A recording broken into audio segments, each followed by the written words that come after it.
Okay, so good morning, everyone. And today's module is on Perthes disease, and we have Dr. Hitesh Shah, who is the renowned pediatric orthopedic surgeon, professor at Manipal Kasturba Medical College. And we all know that Manipal is the Makkah for Perthes disease, and Dr. Hitesh is continuing the legacy. Fortunate to have Hitesh here to tell us about the basics and treatment algorithm of Perthes disease. So welcome, Hitesh. And Gaurav, please take over. And I think there is some background noise, so can we mute Chinmay? Can we mute?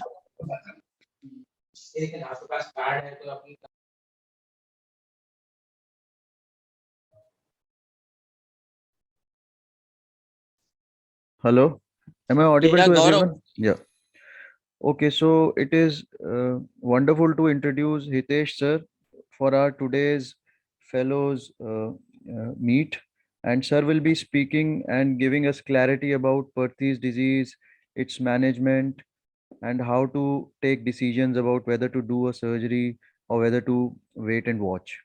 So without wasting much time, I would ask Hitesh sir to take over and start his talk. Okay. Gaurav, you'll ask that because I can't screen share actually. You can. Sir, The host disabled participant in screen sharing. It comes like that. okay, sir. Let me do it.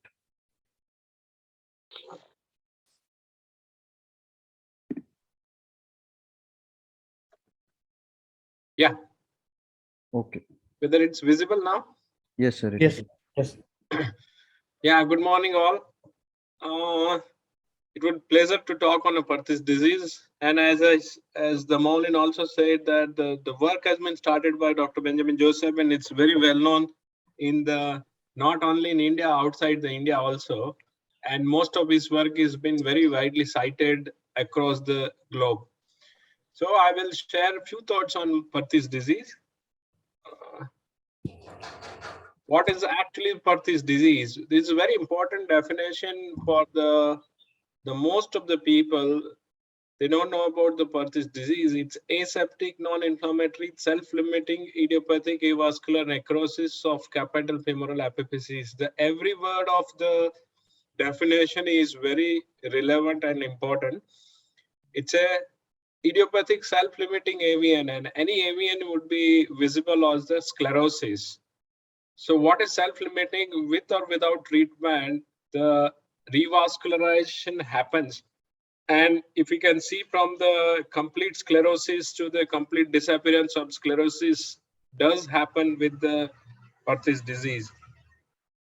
An entire process is aseptic and non-inflammatory. So why it is relevant? Because many times the people will say the avascular necrosis in children is Perthes disease. It's not true. Actually, it's a diagnosis of exclusion. We can rule out infection, we can rule out inflammation, we can rule out the iatrogenic cause, we can rule out the following a treatment, following a steroid, following DDH.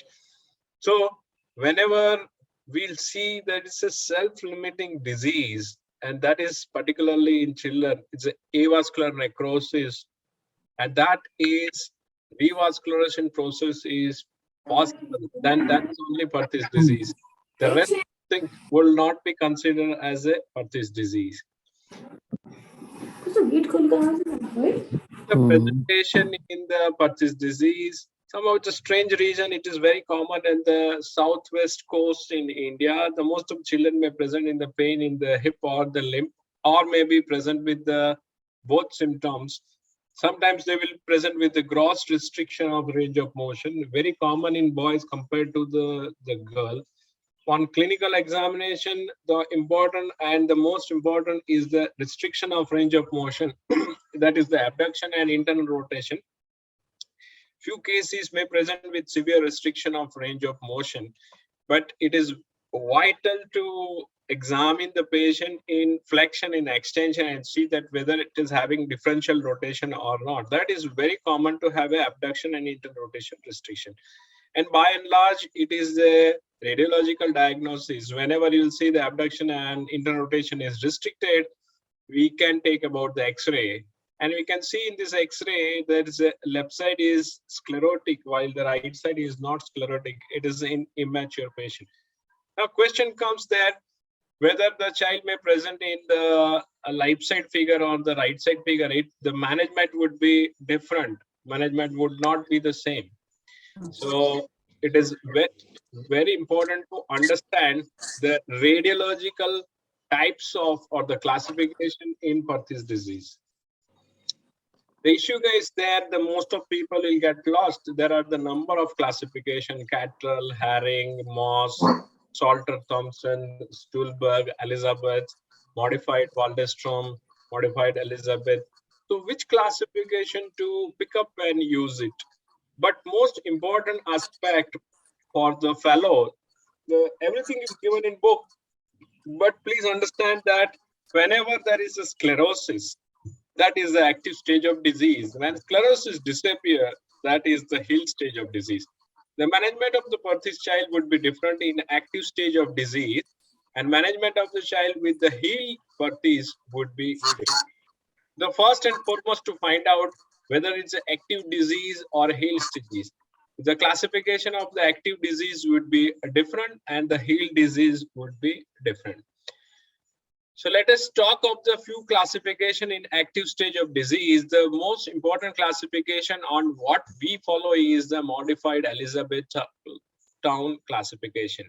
Why it is used? Because it gives the natural history and it will give you some idea about the treatment plan for the Perthes patient. So it is actually stage 4, 1, 2, 3, 4. Is first stage is stage of avascular necrosis, second stage is stage of fragmentation, third stage would be stage of reconstitution, and fourth stage is healed disease. So if you can see in a figure, the right side first figure is having the avascular necrosis, and the left side, which is completely healed. It's a circle. So stage of avascular necrosis divided into two, with the stage of the AVN where there is the epiphyseal, the sclerosis is complete, but the height has been maintained. Where in advanced stage of avascular necrosis, there is the collapse may happen, but however, the epiphysis is in single piece. In stage of the early fragmentation, we can say that there is a fissure or the fragmentation happens from the subchondral bone to the physis, but however, there would be only single fissure. In a late stage of the fragmentation, more than one fissure would be present, 2 or 3 fissure present. And please do not get confused with the horizontal fissure. The horizontal fissure would not be present in case of the stage of the fragmentation. The fissure will present from the subchondral bone to the physis. In the early reconstitution, we can see the lateral part of the epiphysis gets revascularized. The density is different than the medial side, and that is the early stage of the reconstitution, or stage 3A. When the reconstitution would be more than 1/3, that would be considered as a late stage reconstitution. And when it is the disease process is complete, as I said, the complete disappearance of the avascular necrosis, it is called as the healed Perthes. So that is the modified Elizabethtown classification. And how it will be useful, I will talk on the decision making while the planning of the treatment. The second classification, very commonly used in the Western world and the UK particularly, is the Cattrall classification. Depends on the head of involvement. Particularly then when they say that it's a Cattrall 1 and 2, less than half epiphysis is involved. 3 and 4, it is the more than half epiphysis involved. And that is a pictorial diagram that we can see that less than 25% is the 1, up to 50% is 2, more than up to the 75% is the Cattrall 3, and entire head involvement is type 4. What Cattrall describes is that type 1 and 2 would have the good prognosis, while 3 and 4 will be having poor prognosis. However, in Indian children, Cattrall 1 and 2 are exceedingly rare. Our epidemiology will have more than 3 and 4 would be visible. So we'll have poor prognostic factor at the present. So this is the very important what he described. The epiphyseal involvement will be useful for the prognosis and plan of the treatment. We'll talk when we are talking about plan of the treatment. The another man, the cat, the herring, Anthony Herring from the Texas Scottish, he devised with the new classification, depends on the height of the lateral pillar. The 1/3 of the epiphysis on the lateral aspect of the epiphyseal involvement, whether the collapse happens or not. And he divided with the A, B, C, and recently he came with the B by C. But for fellow, I will not confuse that. It is the common classification is group A, group B, and group C. When the height is like that, when the height is maintained on the epiphysis, it is the herring A. When the height of the lateral pillar is involving half, that is the herring B. And when it is more than the 50% collapse, that's a herring C. However, the herring classification is only useful in a stage of fragmentation. Again, cattle and herring both classification give the idea about the prognosis, but what we consider it might be too late to apply the herring classification. Again, it is very important to predict the prognosis, and most of the literature talks about the predicting about the prognosis of the herring classification. So the question is there, if it is a self-limiting disorder, why we need to treat this? If it is self-limiting, it will heal by itself. The issue is there in proportion of children, the femoral head may get deformed, and that develop the early arthritis. In terms of the coxa magna, the first figure, in terms of the coxa brava, or in terms of the coxa irregularis. And the early secondary osteoarthritis will be proportional to the femoral head at the healing. So it is important to prevent the femoral head deformation. As we said, femoral head deformation may happen, and that can lead to the early degenerative arthritis. It is vital to understand how the femoral head will get deformed. So we need to understand what is the pathogenesis viewpoints, not in the great detail of the femoral head deformity. What happened, the vascular insult at the capital femoral epiphysis can lead to the synovitis across, and because of the persistent synovitis, there would be cartilage hypertrophy of the femoral head and acetabulum, and that can lead to the synovitis, spasm, femoral head. Extrusion can happen because of the spasm, synovitis, and cartilage hypertrophy.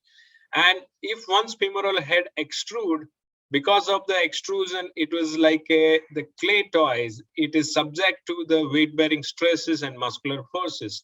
And the stress across the acetabulum can lead to the femoral head deformation. And the most of the people will be talking whether the weight bearing or not. It is very important, depends on the age, depends on the BMI of the patient, depends on the activity, depends on the weight bearing stresses. The stresses will happen at the acetabulum to the femoral head junction. And if femoral head is extruded, there are the more chances, more probability of getting it the femoral head deformation. So it is very important to learn this, how does femoral head deformation happens in case of the Perthes disease. So it's a pictorial diagram. The anterolateral head is involved because of the spasm and the synovitis and the acetabular cartilage and femoral head cartilage. The extrusion happens, and because of the weight-bearing forces, it may lead to the deformation. So you can see that in advanced stage of fragmentation, we did that extrusion was more than 30%, and that can lead to the femoral head deformation. So what are the poor prognostic factors? The older the child is having poor prognosis, more the head involvement, it will be associated with poor prognosis. Greater the epiphyseal collapse, it will be associated with poor prognosis. Clinically, the persistent stiffness of the hip joint will be having poor prognosis, and the severe restriction as well as the severe extrusion. So out of all the variables, the age, extensive involvement, greater epiphyseal collapse, the stiffer hip, the surgeon dependent factor is only the extrusion. So we cannot revert the age, we cannot revert the involvement, we cannot change the collapse, we cannot change about the stiffness to full extent. Mild extent stiffness can be addressed, but not full extent. But the most important is the severe extrusion. So we need to understand that while planning about the treatment. So what is the aim of treatment? It may be preventive, retain the sphericity of the femoral head, prevent the greater trochanteric overgrowth, and corrective if there is a consequences of the size and shape alteration or the salvage when it is painful and arthritis hip. So we all know about the Elizabeth classification, and please understand that most of the deformation happens in the stage of the advanced fragmentation or late fragmentation. So it's stage 2B, the femoral head that can subject for the severe deformation. So it is very important to understand to prevent the advance the fragmentation if it is the child presents early. So that is the reason if child present early in stage 1 or stage B, it will be called as the early disease, and our strategy would be preventive intervention. If the child present in stage 2B or 3A, there would be remedial surgery, and if child present late, that may be the salvage surgery. So I'm talking more on the preventive and the corrective surgery. The salvage surgery, I think it would be included later. So we talk how to prevent the femoral head deformation. So for that, we need to consider for decision making the age of onset of the child, the extent of epiphyseal involvement, presence of the epiphyseal extrusion, and the range of motion. So we divide into the less than 5 years, 5 to 7 years, 7 years to 12 years, and more than 12 years. As we know, the age of onset is younger, the prognosis is good, and age of onset is older, more than 12 years, the prognosis is bad. The most of the controversy lies between 5 to 12 years. And whenever there is the 5 to 12 years is there are the other factors like the extrusion, the collapse, range of motion will come in pictures. The prognosis is extremely poor in adolescents. What are the factors for the involvement of the head? If it is half or less than half or more or half. So as I said, in Indian scenario, we'll see most of the cases is half or more than half involvement. So whenever the more than half epiphysis involved, our approach should be a little bit more aggressive to treat the such cases to prevent the femoral head deformation. The presence of epiphyseal extrusion, whether extrusion is present or not, there are enough literature is there. It's the extrusion is more than 20%, it can lead to the higher chances of deformation. Again, the 20% of extrusion is too high. More than 11% difference between the contralateral side, one must be a little bit aggressive to treat the extrusion to prevent the femoral head deformation. Another factor is a clinical factors, the range of motion, whether the range of motion is normal or child present with restriction of range of motion. Whenever there is a restriction of range of motion, it must be treated with the bilateral naked traction, and most of the cases will get normal range of motion after a few weeks, 1 week of traction. If it is not restored, we can treat with the broomstick cast. I'd like to raise one point in the Western world, and when you read about the most of the textbook, which is Western world, written by the Western author, it is written like that whenever range of motion is restricted with the broomstick cast. But in Indian scenario, it would be different. Why?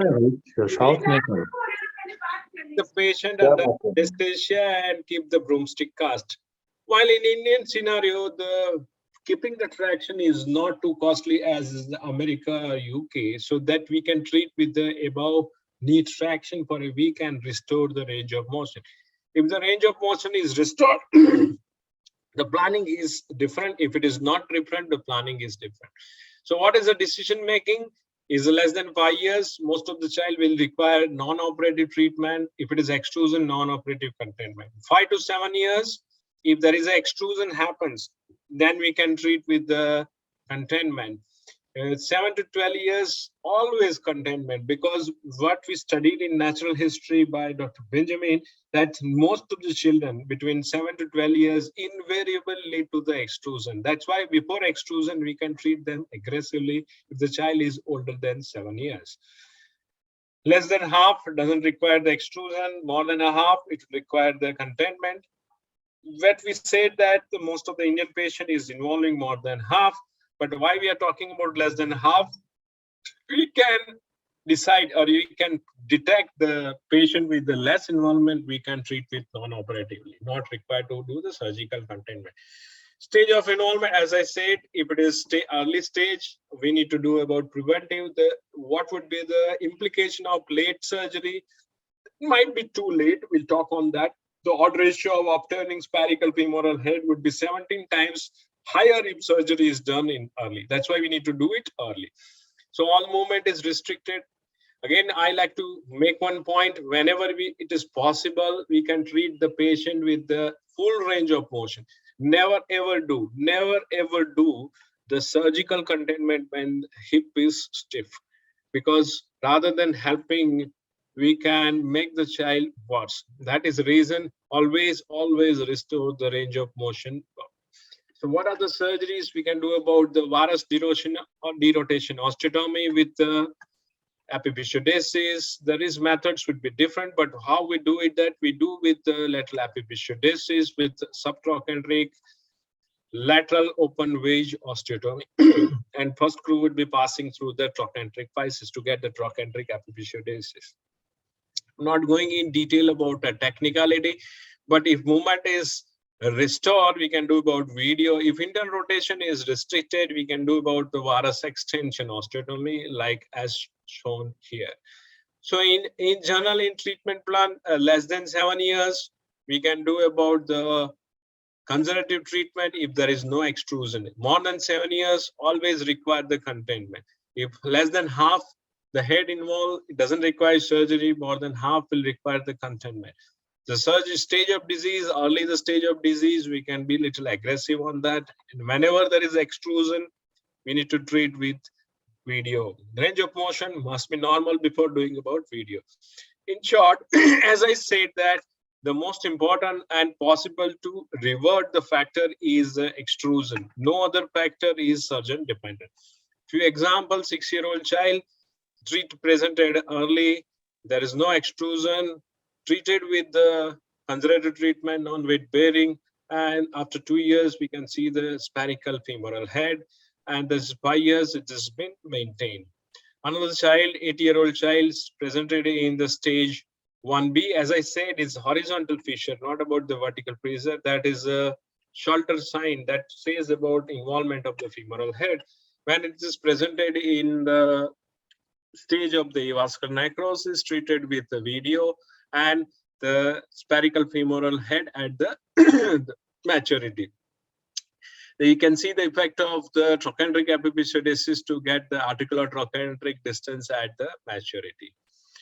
Few points on the remedial surgery. I'm not going in great detail. If child present later than the stage 2B and 3A, what should we do that?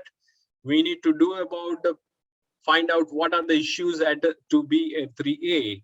The problem of the 2B and 3A, there is an extrusion with severe progressive deformation of femoral head. So what is required is, you can see that is a femoral head is lost his spherical femoral shape. There is a severe deformation of the femoral head, and that becomes really problematic. So issue is there, extrusion with the progressive deformation and the hinge abduction. So what is hinge abduction? Rather than center of the femoral head will move from the center of the head to the lateral margin of acetabulum. The center of the rotation would be different, and the joint space. We can see the left side figure and the right side figure. Whenever there is the normal hip joint, there is a concentric joint space will be uniform throughout the medial, lateral, superior, inferior. But whenever there is a hinge abduction, the medial joint space would be more. So whenever child present in a stage, advanced stage of fragmentation or beyond that, we need to rule out the hinge abduction. And hinge abduction happens at the 2B, and it would be associated with severe restriction of the range of motion. It can be detected by the plain X-ray or the arthrograph. It can confirm. We can see there is a medial pooling of dye in this patient. So how to treat? Whenever it is no hinge abduction, one can do about the containment. But again, I will say the chances of getting the spherical femoral head is less compared to the older patient. The treatment of the hinge abduction will be there. Whenever there is hinge abduction, the prognosis is not as good as the without hinge abduction. However, we can treat with this valgus osteotomy, self or Chiari osteotomy. If there is a patient present with this beyond 2B, we can say whether the hinge abduction is present or absent. If it is a present, we can do about the valgus osteotomy or a self or Chiari. If it is not there, either we can do with the Varus or doing the self. There are a few examples. The hinge abduction, you do treated with the valgus osteotomy. This is an example child present with the hinge abduction treated with the Chiari osteotomy. This is another example. The child has been treated with the self procedure. So I will conclude, to prevent the femoral head deformation is the prime aim of the treatment. Retaining the sphericity of the femoral head is an insurance against the early degenerative arthritis.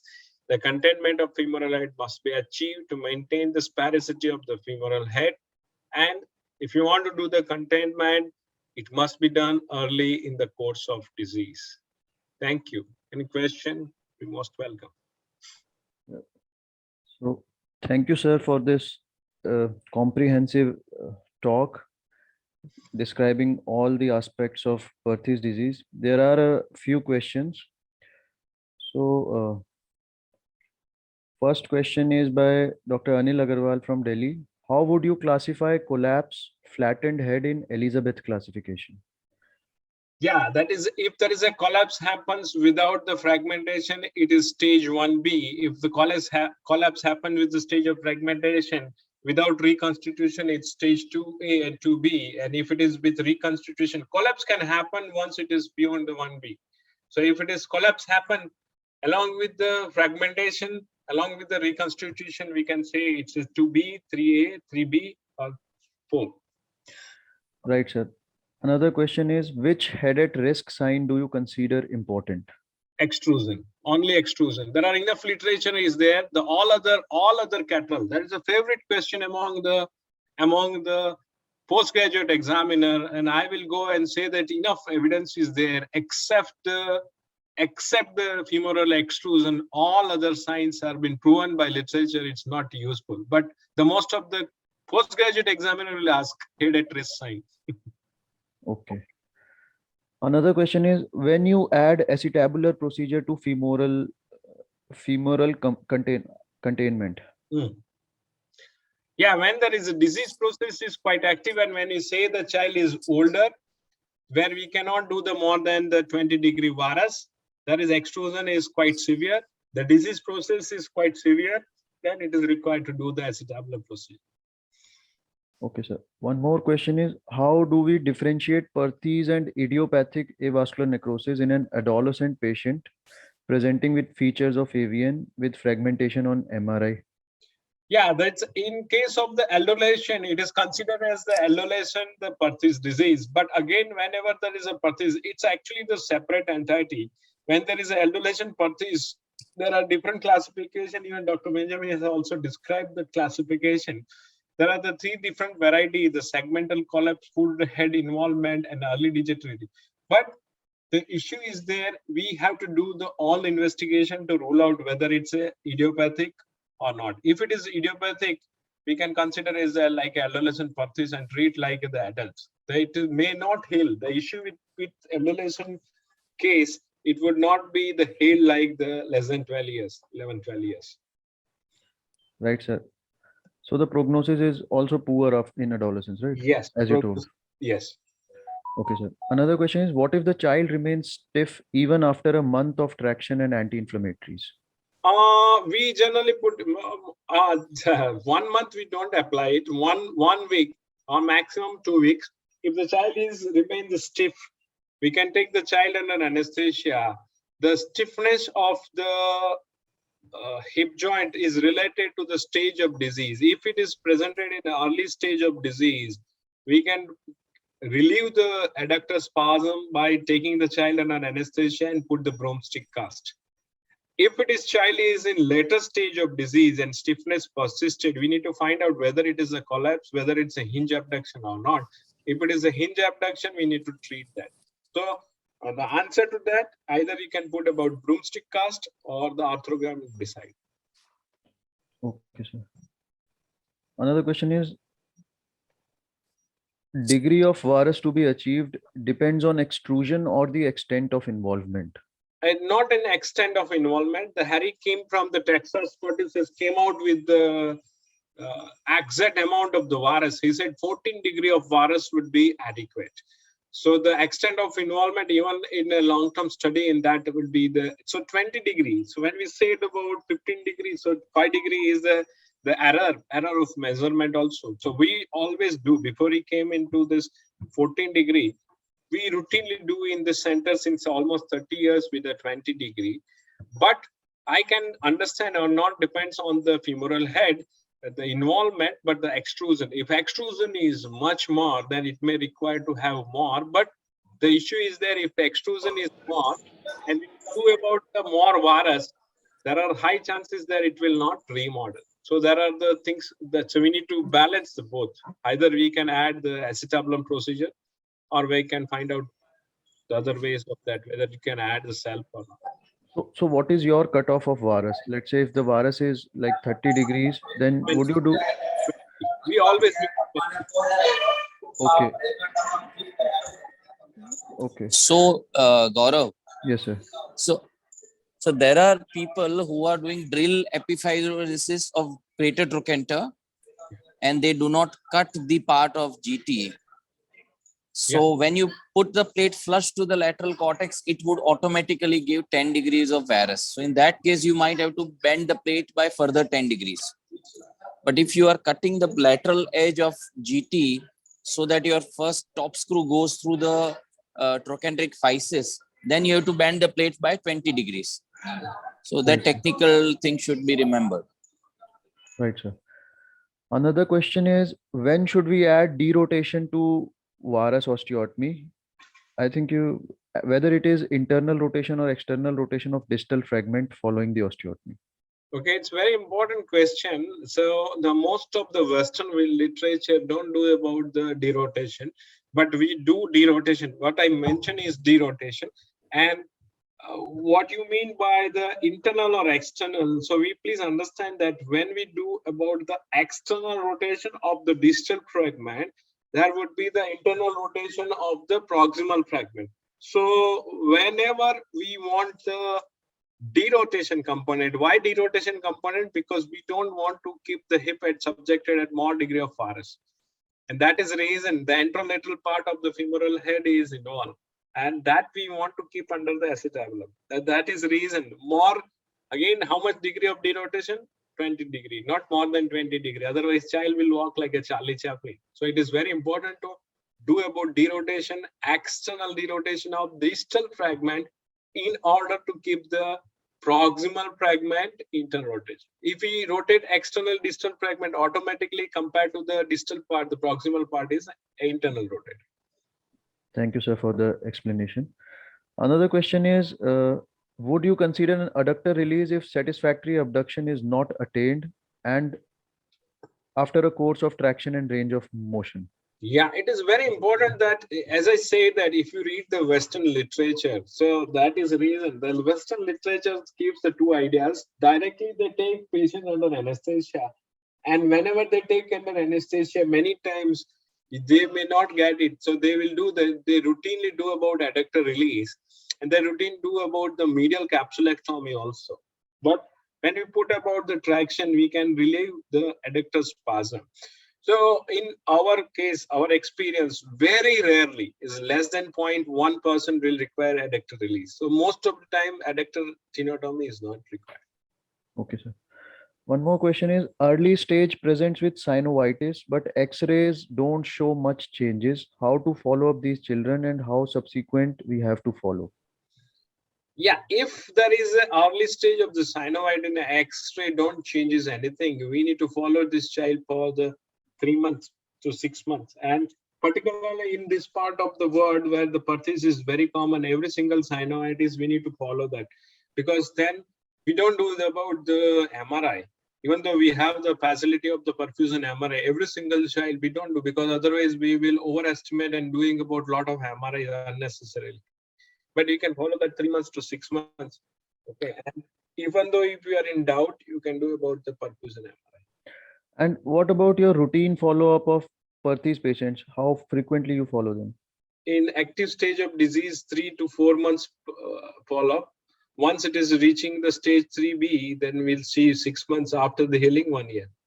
Okay, sir. Okay. VDRO in older children sometimes produce lurch. How to tackle this? And to what age trochanteric epiphysiodesis works? In trochanteric epiphysiodesis, we studied actually. I have not mentioned some of the study, but trochanteric epiphysiodesis works up to 10 years. It works the 50% of children. So the Western literature was there from the Dr. Jim Gage. He said the trochanteric epiphysiodesis doesn't work beyond 7, but it does work. And what we saw in our statistic, 50% of children up to stage of 10, the trochanteric epiphysiodesis would be effective. So it would be done. Even there is a 20% of the cases over the 10 years, it's also effective. When we plot about the ROC curve, we can see it is more effective. But you're right, more than 10 years, it may produce the lurch.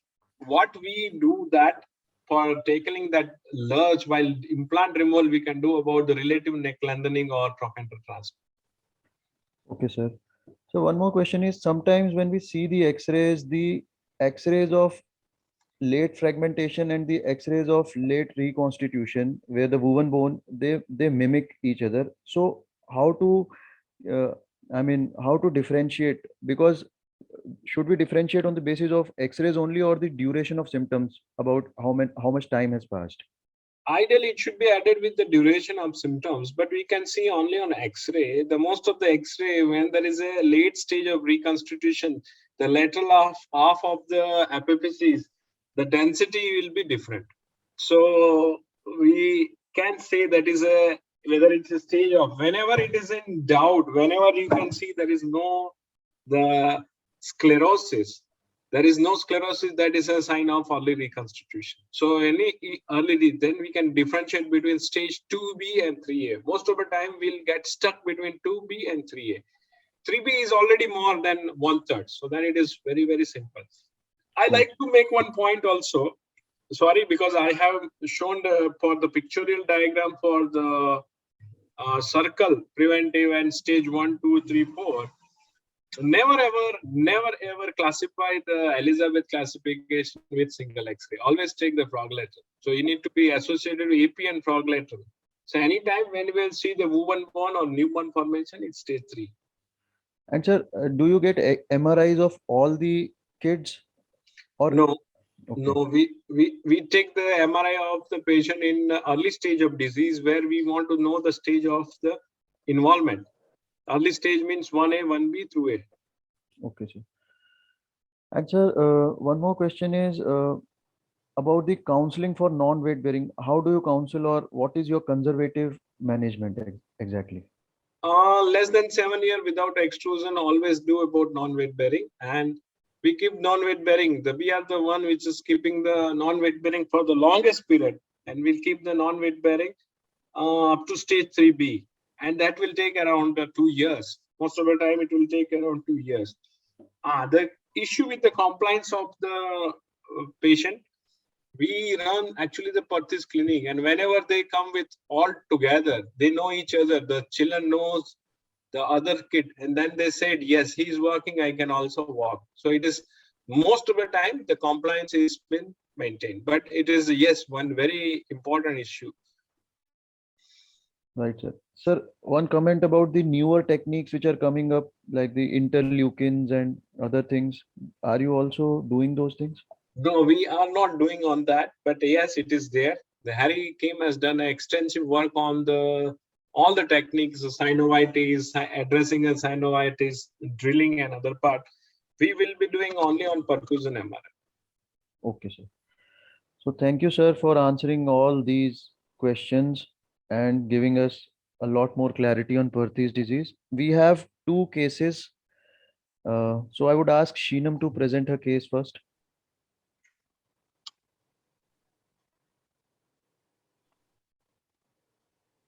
Sheenam? Yes, sir.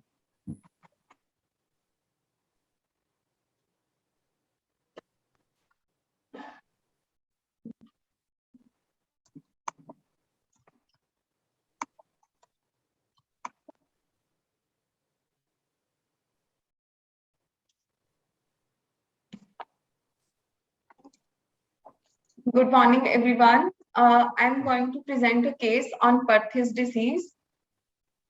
9-year-old boy presented to us with painless limp on and off for 1.5 years. He presented with this X-ray. On this X-ray, we can see a large neck and head. So, Shinam, can I stop you there? And Yes. can someone comment what stage of disease this is in?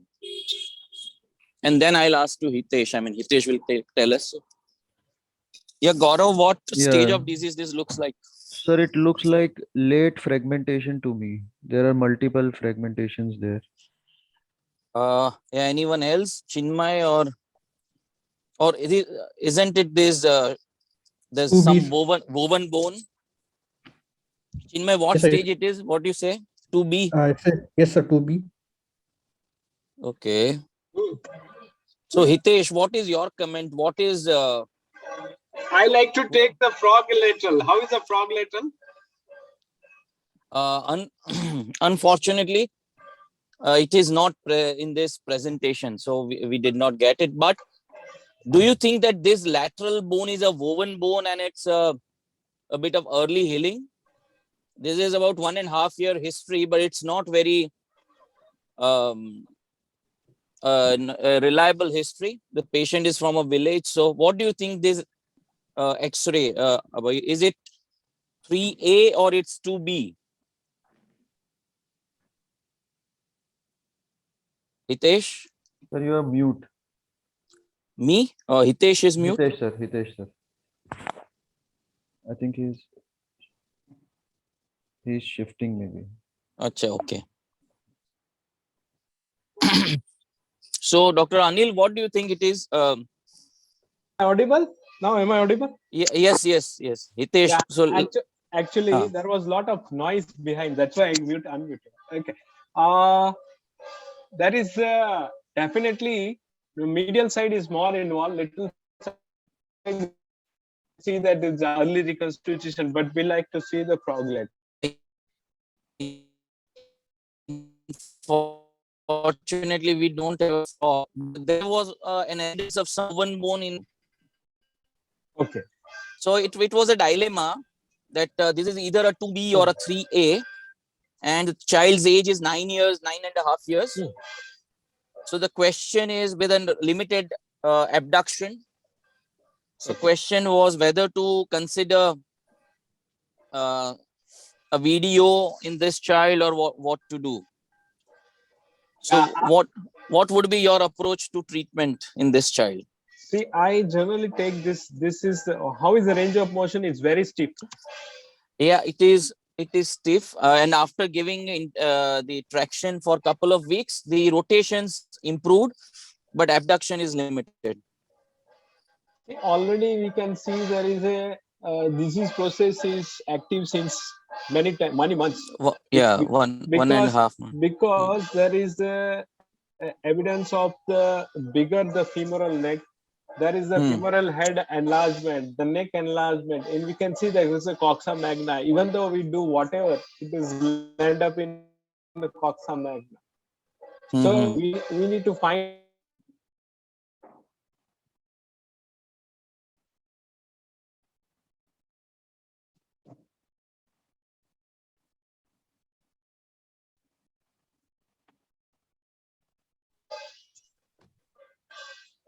Okay, so Shinam, Yes, sir. yeah, can you move ahead? Yeah. Yes. On examination, abduction was only 15 degree at the affected site and rotations were terminally restricted. Yeah. So what we tried here, yeah, go ahead. That so let's take the child under anesthesia and do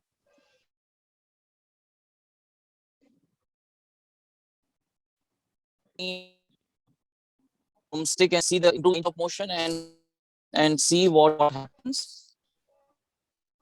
Yeah, and arthrogram after adduction.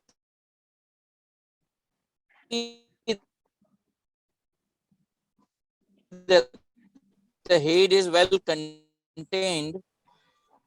So at this time, yeah, sure.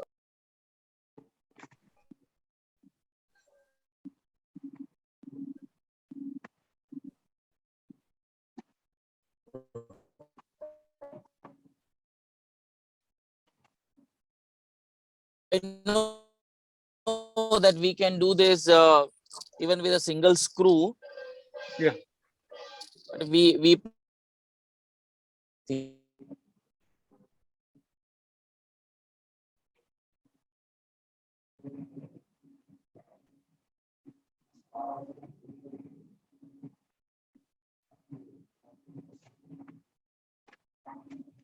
Mhm.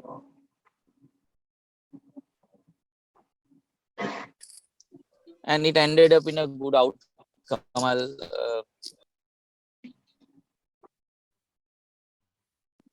You can screen share.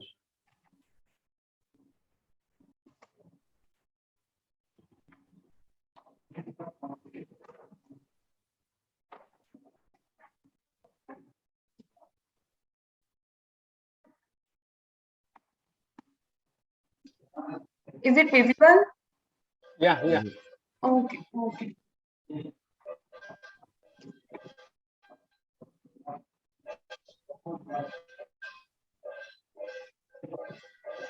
Yeah, yeah. Go ahead. Next, you can show Go next. ahead, please. Okay. Then So we we applied this broomstick cast. Yeah, Yeah. yeah, yeah. Go ahead. That's fine. Good. at 3 months And follow-up, we can see the X-ray.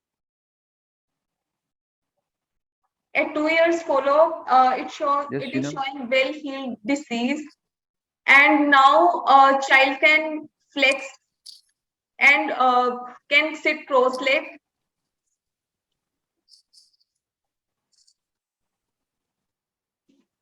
and he got well improved rotations at hip.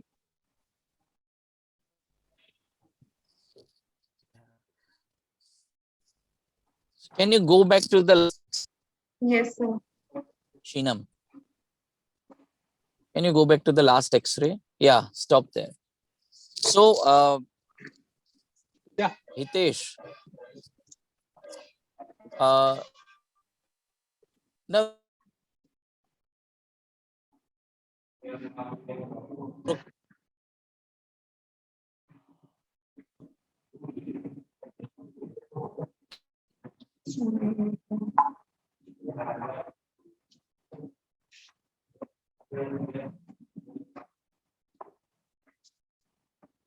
older child with advanced disease,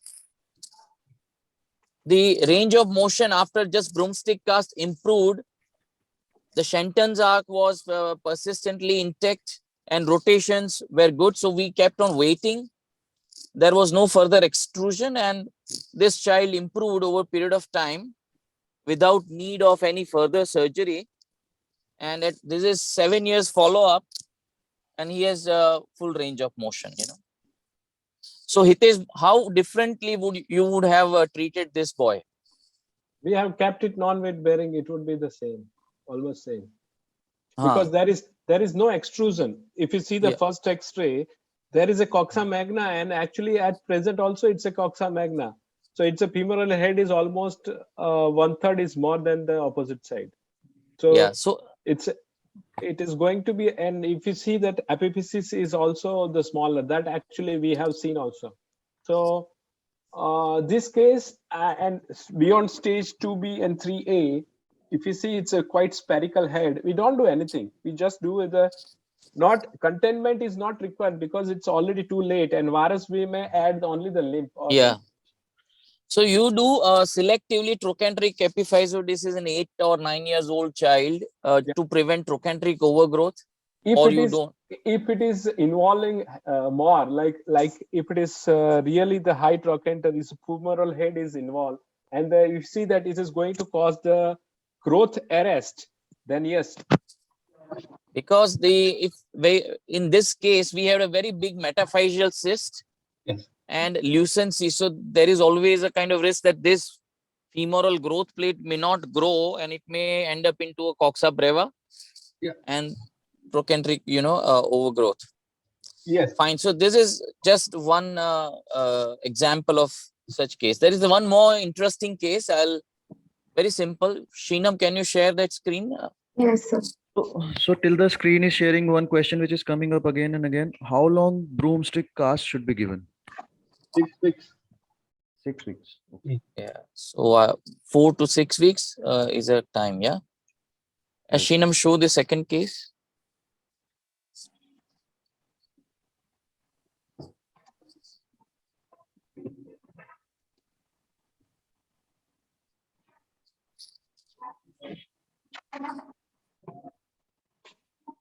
Is it visible? Yeah. No, not your screen. Mm. I mean, Please share your screen.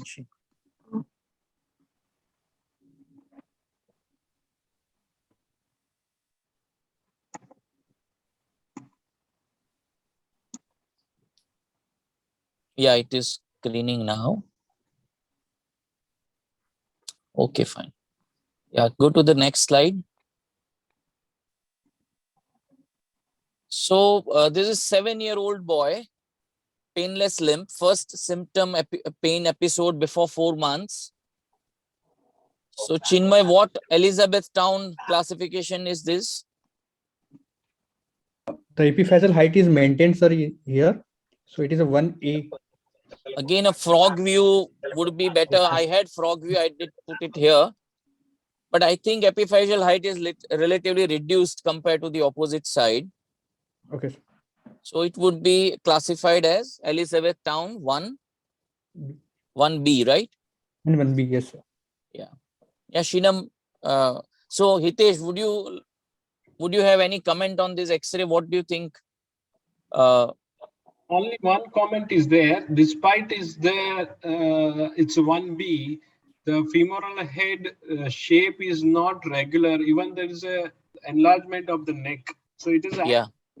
We need to find out the underlying disease process, because I'm little bit concerned about that. The lateral part, it doesn't look, and that is already extrusion. There is a medial joint space is small. Yeah. And again, what I also observed that Shenton's arc has started breaking here. Yeah. Then, and if, although it's not very clear-cut crescent sign, but if you see it very precisely, this crescent sign is going through the medial half of, so it's a Salter-Thompson type B. So all these parameters with limited terminal rotations, my approach, what I've learned from Dr. Joseph, is to consider varus derotation osteotomy and treat it aggressively, So, Shinam, please move ahead, please. So the dilemma would be, child is 7 years, whether to observe or we should consider interventions. So Hitesh, what would be your approach here? I will do video because it's a senton is broken, and I'll take child under anesthesia. Actually, I don't do very early orthogram, but here there is a shape. It looks as misshapen for me because it is not uniform collapse. It is more collapsing on the lateral aspect. Lateral side. Must be sometimes these kids, we need to do about the born age, whether they are actually younger or not, because it looks like it would be different. It is, but in 1B, without any controversy, I'll say we'll do video trochanteric. Yeah. Right. So that's what I also planned. And we did this video. Now you can see the lateral view. There's quite a bit of collapse. Right. And we, here I have done drill epiphysiodesis. And so that I have not removed probably the part of GT. So just 10 degrees of bend in the plate gives 20 degree of varus and a little bit of derotation of 10 degrees to bring this part inside. So this is okay. This we try to replicate your paper's figure, Hitesh. Yeah, move ahead, Shinam. And this is 2 months follow-up. We can see the osteotomy has started healing. This is still, it is 2B. It has not started fissuring yet. Yeah, move 1B. ahead. 1B, sorry. Yeah. Hmm. Move ahead, Shinam. And at 4 months, the osteotomy has healed. And you can see the X-ray, it is still early fragmentation has not yet started.